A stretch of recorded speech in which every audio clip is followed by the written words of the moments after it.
Les fonctions. Donc une fonction c'est quoi? C'est un mécanisme qui a un nombre de départ va associer un nombre d'arrivées.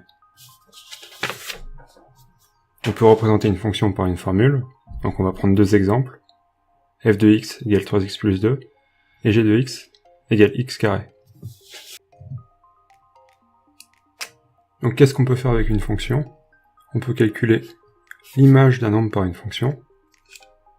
Donc c'est simplement remplacer x par le nombre de départ dans l'expression de la fonction. Donc par exemple, pour f qui est égal à 3x plus 2, on va remplacer x par moins 1. Donc on va avoir 3 fois moins 1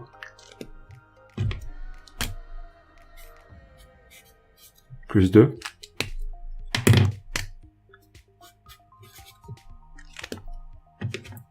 ça va nous donner moins 1.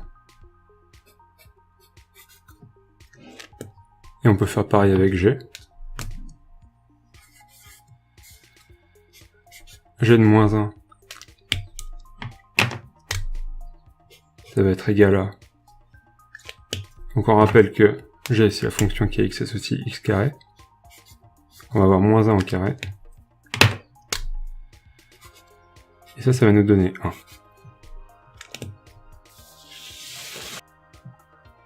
Ensuite on peut faire l'opération inverse, c'est-à-dire chercher le nombre à qui on associe moins 1 par f.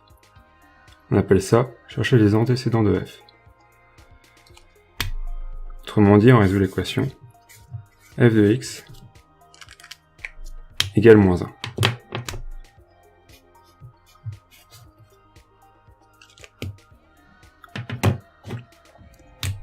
Donc, ici 3x plus 2 égale moins 1.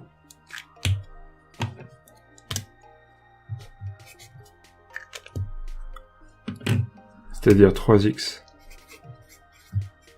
égale moins 3.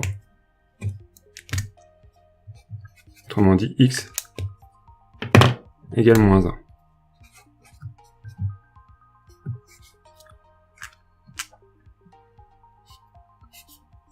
Donc ici, les antécédents de moins 1 par f, c'est moins 1.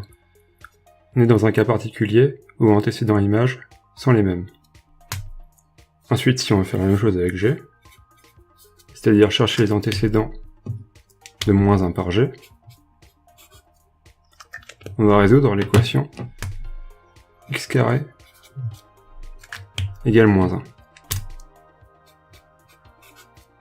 Or cette équation n'a pas de solution, puisqu'un nombre au carré est toujours positif, et moins 1 est un nombre négatif. Donc on dit que moins 1 n'a pas d'antécédent par g. Ensuite, graphiquement, comment on fait pour chercher une image? Eh bien par exemple, si on veut chercher l'image de 1 par la fonction f, on va lire l'ordonnée du point de la courbe d'abscisse 1.